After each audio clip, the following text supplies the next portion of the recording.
uppercut, uppercut, sonic boom! Well, hello there, humans, hippies, earthlings, whoever you are, wherever you are, whatever you're doing, if you're lucky enough indeed to be doing it too. Welcome back to another smart gameplay guide, and this is house-to-house combat, the urban environments, that kind of thing. But there's a lot of little bits of tips and tricks that we're going to throw in there as well, like angles, exploiting sound, lots of different bits and pieces. So stick around, learn, get better. You know, as I always say, those that can do, and those that can't teach. And I'm kind of one of the ones that can't. Good enough to show you some stuff. I'm not good enough to be any good. Now, if you want to join in on the live streams, we do more stupid stuff and have a good time and talk in the private Discord chat channels and all that. The Patreon link is in the top right corner of your screen right now, and always make sure to like and subscribe to the videos. That would give me a big hand. Share the videos if you can. Blah blah blah blah blah blah blah blah blah blah. Let's talk about a couple of really important things. Firstly, I expect you guys to understand footprints and sound. If you're playing without sound, you're going to be absolutely beaten 9 times out of 10. And if you don't know that the footprints on the minimap are the direction that the bad guys are in, then also you're going to be in big trouble. And I've done lots of videos on sound. I'm not doing it again. You should just understand that different surfaces have different sounds, and different sounds occur when they're above you or below you, that kind of thing. Why am I not calling this how to assault houses, or how to defend houses, or how to assault the compound, or the 10 best ways to defend a squad house? Because I just think that's clickbait shit, and we're not interested in doing that. If you have a pigeonholed mindset in this kind of environment, you're going to get smashed, okay? There is absolutely no substitute for experience or visual learning, and that's what we're going to be doing here. We want to talk about things, but we also want to give you examples of how I did it wrong and how we did it right as well. Now, if you want to just do assaulting, that's crazy, because you push into a house, so often it will turn into a defense.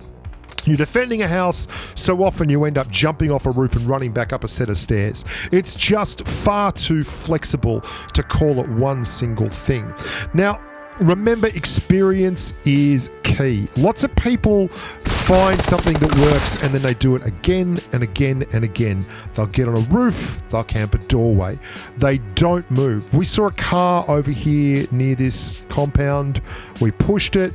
I know there is someone in this house. I know there is someone in this compound. I just don't know where he is yet. But it's a lot like the old Sherlock Holmes axiom, or should I say Arthur Conan Doyle. Whenever you've eliminated the impossible, whatever remains, however improbable, must be the truth. So if you've looked all through the three-dimensional body of the house and he ain't there, he's got to be here. He's on the roof. So you hear the gunfire, you go up, you clear the target, you save your buddy, you go home a winner. Everyone lives happily ever after. Now, sound will help with that. Seeing footsteps tells you there is someone there. If you can't find someone and you've seen footsteps, keep looking, because they're definitely freaking there. The other massive thing about this kind of fighting in these houses is PUBG Mobile is a very three-dimensional space. It's not just like a rat through a maze. You don't just go on a flat surface and turn left, right. You can go up, you can go down. There's a Z, X, Y axis. You want to really make sure that you've exhausted every possible entry and exit point on a building. There is someone in that building right there. He is looking down the stairwell. He is not moving. He is camping that stairwell, and it's TPP. Now, TPP obviously means short queues, which is why we play it, because I prefer FPP, but it also means that there's a massive inherent advantage for someone that is passively defending versus someone who is aggressively attacking. And that's because desync, coupled up with the peekers, the third-person peeking perspective, means that you get like a free window of opportunity to shoot at someone. So you change the angle. And you change the angle by getting up and getting above the structure. And so while they're sitting there looking down a stairwell, you're coming in through a window on the side. If you can't change the angle, then you try and even the odds. Now, one of the biggest things here is that a lot of people will grimly cling to what they see as their advantage, and they allow you to slowly work through the problem like it's an equation in maths. Like 2 + 2 = 4. So getting that equation solved just means that you've got to isolate the problem, you've got to figure out where the player is, and then you slowly work up. Now, I'm not having any trouble seeing the footprints here. He's right there, he's right above me. I'm going to basically turn it into a 1v1 where I wait for an opportunity, I pre-fire, I come around that corner, and I smack him. Being that kind of static makes it very, very easy for you to assault. Defending against someone who is coming up a stairwell carefully like that means you've got to get very, very dynamic in your gameplay. You've got to move, because if you are stationary, you have given up all the initiative and it's very, very easy for you to get smashed. This is an example of someone doing that. Now, you're going to hear sounds here. The key here is sound. He is defending the top, but I love this gameplay. As soon as he hears the ping, he's heard the pull. Now, if I had stayed there with a grenade in hand, I was dead. But because I recognised a player who was being aggressive, I used that aggression against him and turned my attack into defence. You've got to be... This is why I don't like calling it assaulting or defending, because that guy has gone from defending a staircase as soon as he's heard the pull of the grenade pin, the ping, he knows I don't have a weapon in hand. He's tried to turn that into an advantage. I've taken advantage of his push, moved back and turned it into a third-person peek situation. Bingo, bango, Bob's your mother's brother. Now, if you want to know more about this kind of thing, there are a lot more videos out there. I've got an old house-to-house masterclass which deals in more depth with the basics that I haven't covered here, the very, very basics. If you're just starting the game, click on that link above in the top right corner and you'll see that tickety-boo, Bob's your mother's brother.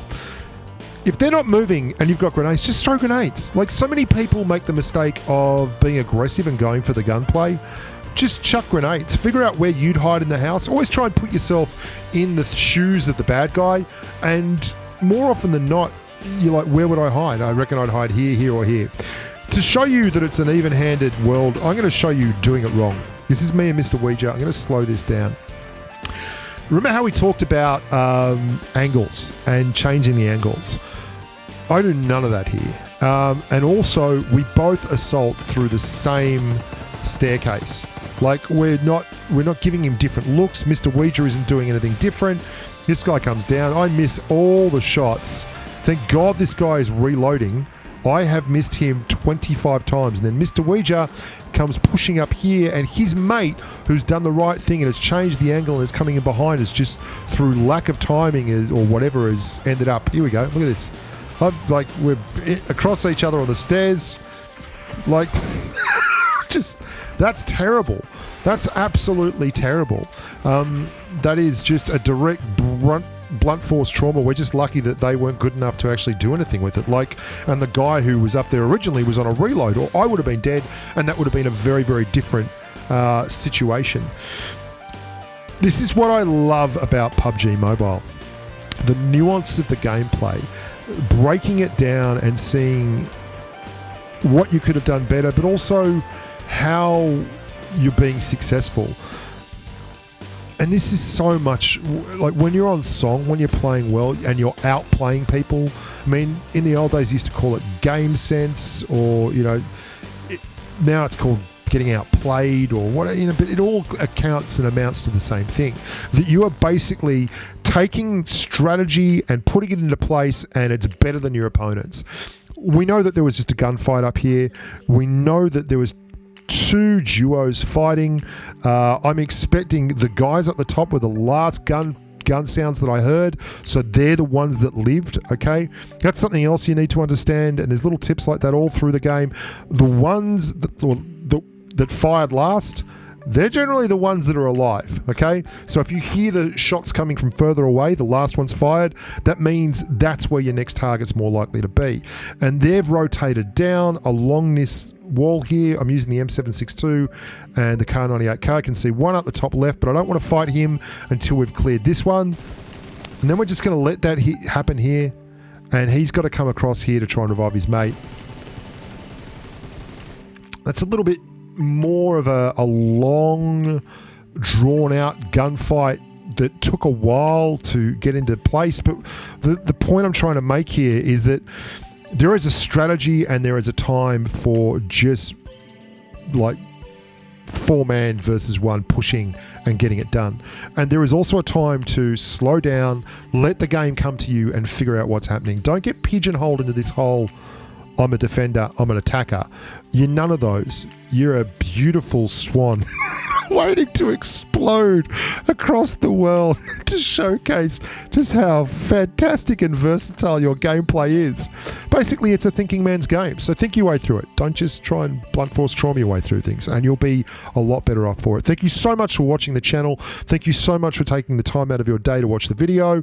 I really do appreciate it. If you could leave a like and a comment telling me what you'd like to see on the next Smart Plays Guides, hit me with that, and follow a few of the links, on my channel to a few other gameplay guides, and maybe get a little bit better. You never know. Your luck in the big city. Until next time, bye for now, and stay safe on the battlefield. See ya.